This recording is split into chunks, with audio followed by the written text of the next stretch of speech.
I think J.J. handled that well. You've seen him go off on the team at times. I think he knew this is not the time necessarily to bash guys. But it's nothing.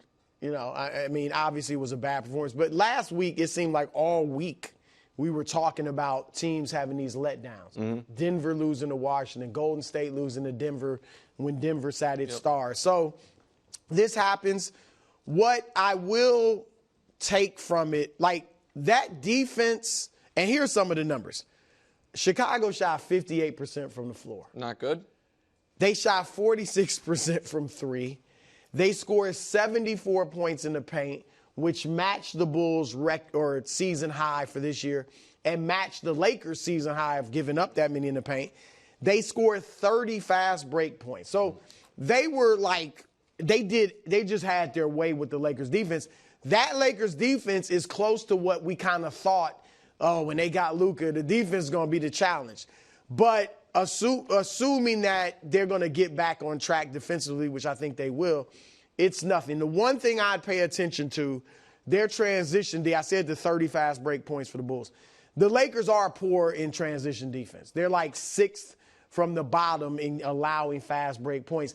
None of the teams below them are in the playoffs or the top 8 of each conference. Phoenix is like the only one that's still alive in the playoff race. And so that is something, and some of these young teams that get out and run with Chicago is one of those teams, they have given the Lakers some problems. So that's something they need to shore up and fix. But otherwise, and I'll say this, Nick, LeBron didn't have his greatest game, but he looked spry. Yeah. He looked energetic. He looked athletic. Like the way he was running up and down the court was a great sign. He didn't look like he was still dealing with the No, not at all. And so that was a good sign for the Lakers. So it's nothing as long as they collect themselves quickly. Their next 5 at Orlando, Indiana, Chicago, and Memphis, then back home for Houston. I really feel like they should have the expectation of we're going 4-1 in the next 5. Yeah. And so basically winning your next 3, splitting with Memphis and Houston, or if you lose one of your next 3, you got to beat Memphis and Houston, who are the teams, you know, that you're jockeying with. Memphis, right? Exactly, of course. Memphis all year might be without, at any point, might be without Ja. Concerning notes are, listen, Josh Giddey almost had a quadruple double, so it wasn't not great. But Kobe White doing what he did, this is the nicest thing anyone will have said about the Bulls all year. There are parts of the Bulls that are like a very, very, very, very poor man's Oklahoma City. And so it's like there is some like, ooh, you know what I mean? Could they, right, where, you know, what would Oklahoma City do against this version of the Lakers?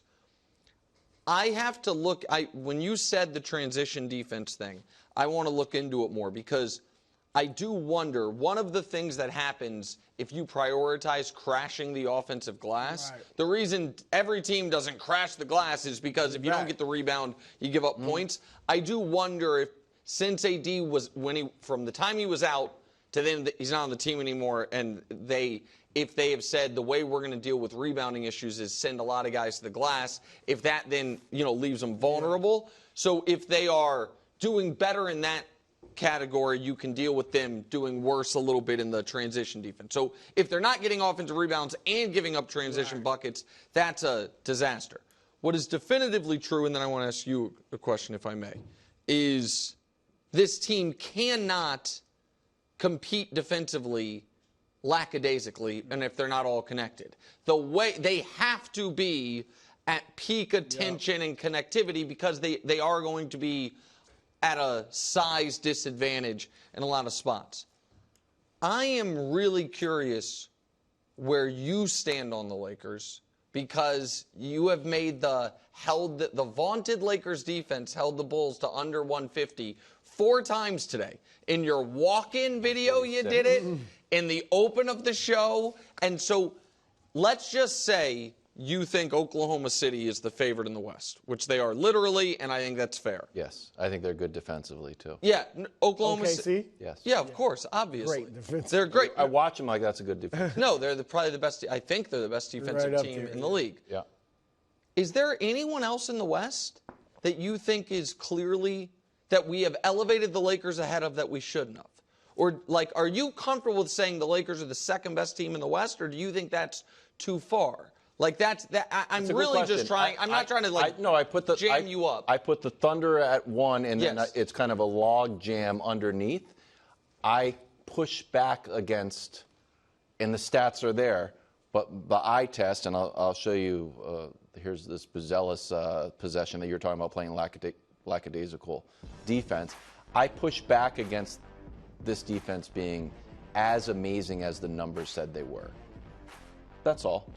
It's like they're good, they're number 1, and I'm like, man, they're number 1, but I'm a stats guy. But when I look at over and over, I'm like, I don't know. I just don't believe in this defense. I don't believe in Jackson Hayes has to go out and get Vucevic there so he doesn't help out. I think Luka's going to get hunted and blown past come playoffs.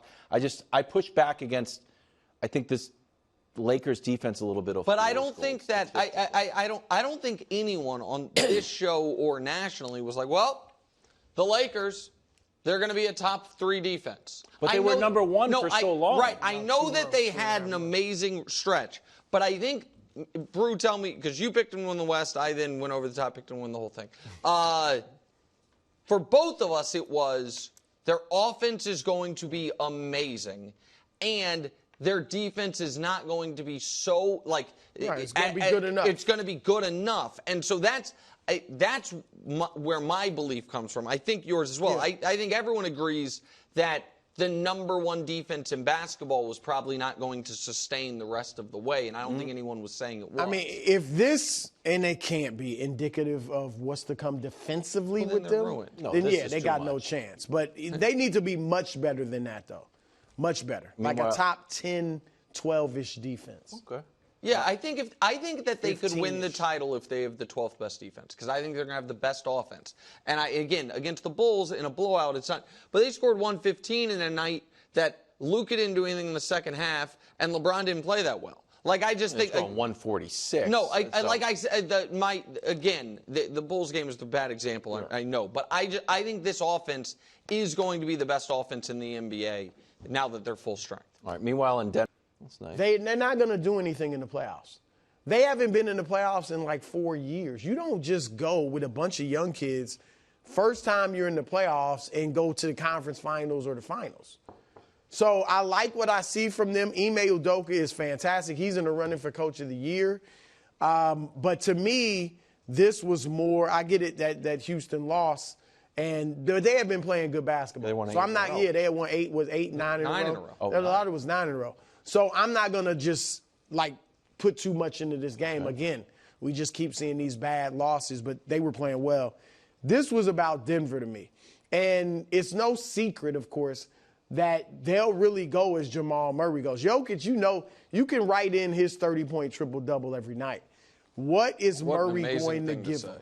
I know, right. And it's true. It is true, and it is an amazing thing to say. What are Murray and Porter? Because Porter's huge for them. With their lack of depth relative to what they've had when they won the championship, Porter needs to be bigger. And so he was good. He only had 17, but he was good.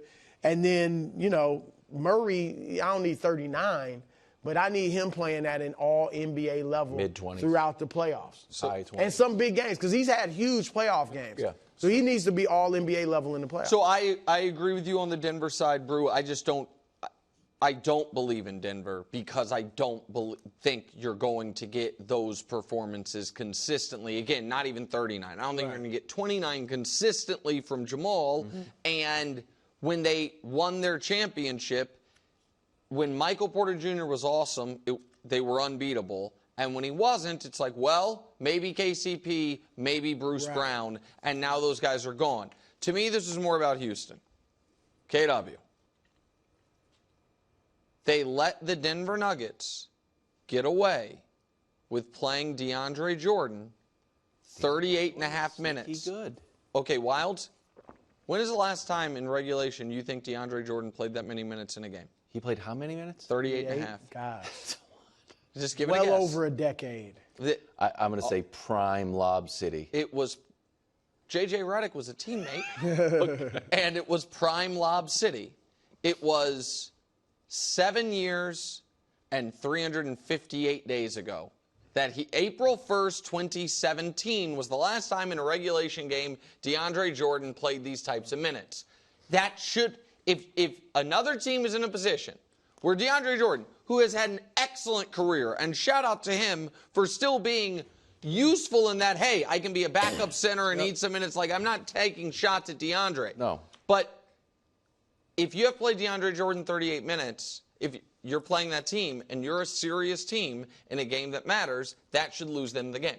It should be like, okay, with that we are going to target him in a pick and roll every time down the court until he's off the court, and then they don't have the size. The fact that Houston, this is about the youth part of it, couldn't execute that means to me they're not viable the way their seeding says they are. And so I am going to, I'll make a prediction now because they have 10 left. Right now they are still the 2 seed. I think they finish the 4. I think they go 5-5 in their final 10. That'll put them at 51-31, which is an awesome year. That is an unbelievable year. But I, sight unseen, barring a catastrophic injury, will be picking against the Rockets in round 1 because I know who they could be playing. Clippers, T-Wolves, Warriors. Grizzlies, again, assuming Ja's back, like who knows? If it's 4 or 5, they could be playing the Lakers. I don't know. He could be playing the Nuggets. But those are the teams. And again, Houston folks, you know how much affection I have for the city, and I really like Bruce said, what this team can be. This has been a great year, but I just cannot take them seriously as a playoff team if DeAndre Jordan can play a whole game and beat you. All right. Finally, Anthony Davis getting healthy. Mark sure would like to have Anthony Davis on the court when they play the Lakers near the end of the year. And I think the Mavs also know this. Phoenix has, by a mile, the hardest schedule left in basketball. They have 11 games left. 1 is against a sub-500 team. 10 of their 11 games are against playoff teams with winning records. It's just... Dallas, on the other hand, 5 of their final 11 games are against losing teams. So Dallas can absolutely get in the play-in, and if Anthony Davis is healthy, they absolutely can make the playoffs. Like, when you have a great player and it's a one-off and you're playing a somewhat flawed team, which is what you would be playing in the Kings or the Clippers, I think they'd have trouble beating the Warriors, but the Warriors might not, whatever it is, like, you got a shot. And so when Anthony Davis got hurt, they were like, he'll be back soon, we're still making a run. I know Kyrie then blew out his knee, so it changes the math on your season. But Anthony Davis definitively should play if he's healthy. He got hurt the day before the Super Bowl, and now we're halfway through March Madness. What do they have, 11 games left? Yeah. Look.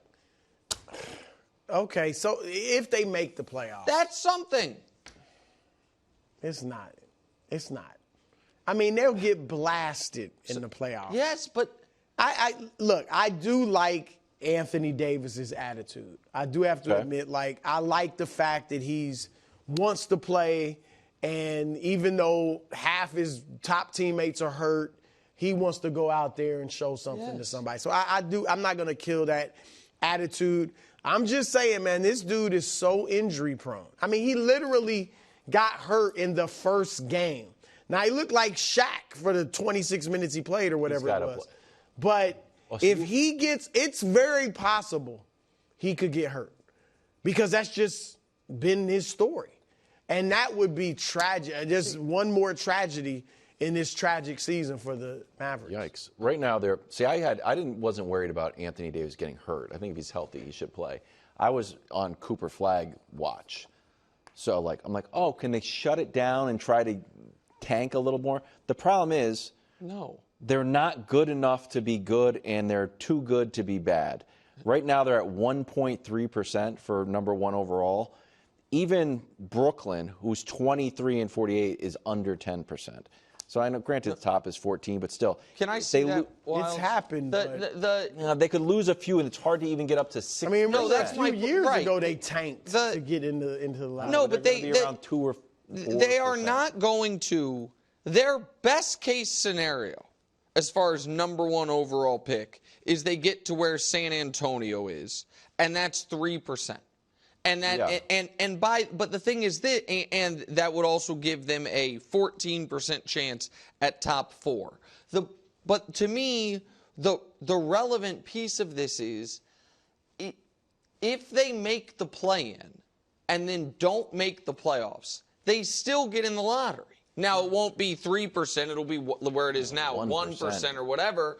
The only way they're not in the lottery at all, and they have no chance whatsoever, is if they make the actual playoffs. And there is value in making the actual playoffs. If the Mavs are serious that they think that the championship window is right now, not this season, obviously, because Kyrie got hurt. You know what I would value?